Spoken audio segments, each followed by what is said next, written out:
Alright, and welcome to the very first episode of The Atomic Wizard. I'm your host, Chazicus Tiberius Herodicus Rodent Marshall. Today we're going to talk about gun control, my thoughts on the matter, my alternatives to the matter, shortages, and other things on that subject. The fight against the world, the struggle for the youth to gain anything in life nowadays, the ongoing war against stupidity in my generation, the fight for opportunity. You see. Then we're going to go on to caffeine, its effects on the brain, what happens during those late nights you stay awake when you know you shouldn't, and the symptoms of addiction. And we're also going to do a segment I like to call What the Hell is That Racket, also known as What's the Wizard Listening To? Then we're going to close out with a little bit of information on the experiment and the shoutouts. First topic, gun control. It's a simple concept. You have guns, there's other people that want to take those guns, and you get nothing in return.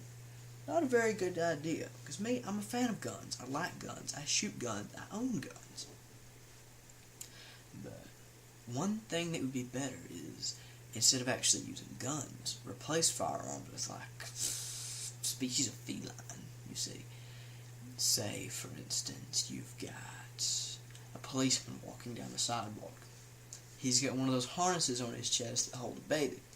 Inside of his harness, highly modified harness, is a cheetah, or like a mountain lion, or I don't know, a jaguar or something. It'll make drive-bys very interesting. So this Escalade roll up, windows roll down, like a swarm of house cats. Just jump out and start eating everything. Just start nomming on people's faces. And it'd be very interesting because the size of someone's attack cat would probably be in relations to their financial status and the size of their genitalia. So by looking at someone, say you see a short, fat, bald man walking down the sidewalk with like a pet lion or something, or maybe a cheetah on steroids, you know his financial status and the happiness level of his wife. Or replace guns, run the punchline, with swords, you see. It would make skill a necessity in modern war, and also bring back armor, because it's a lot easier to look through a scope and pull the trigger a few times at someone 100 yards or farther away than it is to grab your weapon and run at this same person wearing armor within decapitation distance. Because one wrong move and whack, off goes the head. You would also not see nearly as much drive-by crime either. See the same Escalade rolling down the road, and you see these same dudes leaned out of the Escalade with a lance, just running people through. But the problem is they have to drop the lance, and then they drop all of their, they drop their weapon and they leave evidence. So nobody's going to risk that. You're not going to see like drive-by decapitations either. People see that coming and duck or jump, or just get beheaded. Either one. But, so that's my thoughts on the matter. There are ways to do it and make it fun and entertaining. Segment 2, the fight against the world. Okay, let's talk real here. It sucks. The economy sucks, the job market sucks, even the car market sucks. Especially so for the younger people. Me, I'm 18, I'm already graduated. I'm looking to move to Georgia and start college and be with my lady, everything. But I'm still not to the point where I want to be, not even close. Because for us, especially being at 18, and even farther down at 16, where you can't work most jobs, even at 18, there's no jobs around. Vehicles are expensive. I had a lot of money in a really nice truck that was totaled. I didn't get a dime out of it. So, stuff sucks. Because you can have the strongest back, and the kindest heart, the strongest mind, and you still may be screwed. All because someone either doesn't want to take a chance on you, or just because someone is already filling a spot, even if you're extraordinarily overqualified. And the ongoing war against stupidity. I can't stand stupid people. Stupid people piss me the hell off. And the majority of my generation, and the years directly surrounding me, it's ridiculous. You have people with full keyboards, with at least 10 years of schooling. Paid schooling, expensive schooling, some more expensive than others, just to teach them how to read and write correctly. And you still have people with a full keyboard wasting other people's time and dropping the median IQ because they won't take an extra second to actually fully type out a word and making themselves look like idiots in the process. That reflects badly on all of us, because there can be a group of 9 brilliant people, but then one absolute retard, and that ruins the whole image of the group. And and more so for people of my generation. It makes it a lot harder for people my age to get jobs, to become more socially diverse, everything. All because of other people ruining the image. And the fights for opportunity. One big problem around here, for instance, where you've got a whole lot of nothing and everything is spaced pretty far apart from each other, is you have a lot of people your own age, fighting over the same jobs. The same meager few that their insurance will allow them to hire you, or you live close enough to work at, which that's a big problem here too. And not everybody's going to win. And normally it's the people with the connections to those jobs already. Family, friends, an already built-in social network. That is one of the other problems with living in kind of a really expansive area like I do. I'm in the middle of nowhere. And instead of living in the city, well, compared to living in the city, sorry. Caffeine, its effects on the brain, it speeds a person up, but it also drops them quite badly. Another big issue with caffeine is it makes you stay late when you should be in bed. Like tonight, for instance. I should have been on the phone with my lady and already getting ready to be bedded in. And it's already 11 o'clock, which isn't really that late for me. But I should have done this a long time ago. And addiction to caffeine. If you can go 2 days, if you can go 4 days without touching caffeine and not bite somebody's head off, good on you. Of course, there's going to be people commenting that I've not had caffeine in like 6 months or longer than that. And I'm not talking to you people. I'm talking to the people like me who shotgun cans of Monster and all of that good stuff.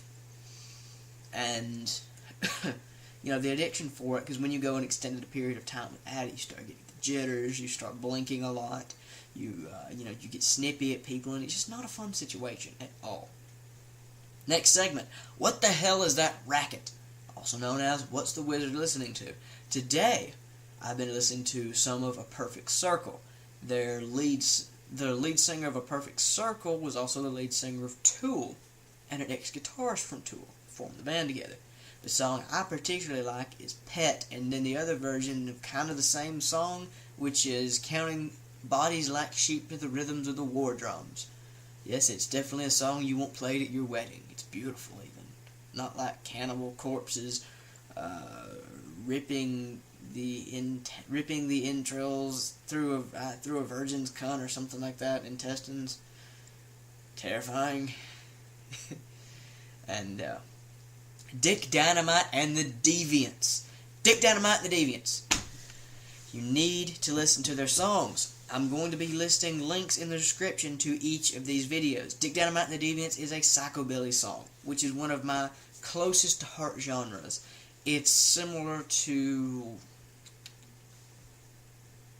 kind of a Psychotic Records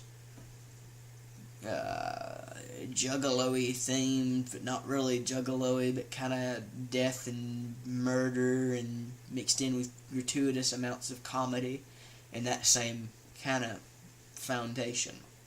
Beautiful song, awesome lyrics, and the video is really funny too. Quick question, how did the acid not burn through the squirt gun?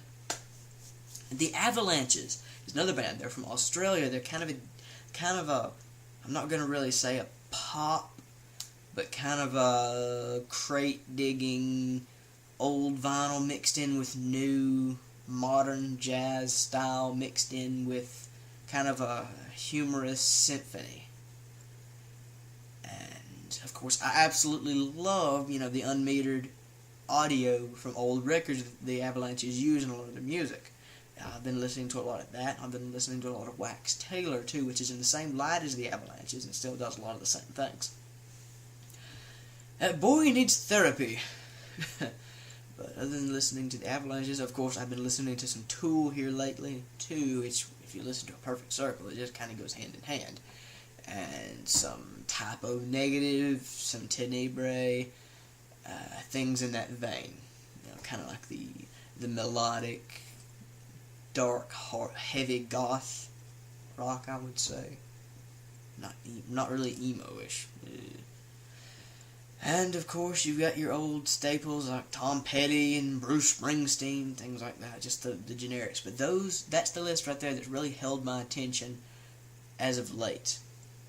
And in closing, I would like to thank you for watching The Atomic Wizard. You know, all this has been kind of an experiment for me to see how well the video series does. This is my first attempt at this video, so you'll really have to forgive me if it's exactly not really interesting or kind of boring. Still trying to learn. And thank you for watching once again. We'll do the shout-outs right here. And check the description for video links and things along that nature and just little other tidbits. Okay. I'm Chazicus Tiberius Herodicus Bigus Dickus Rodin Marshall, also known as the Atomic Wizard. Thank you for watching. My shout-outs tonight.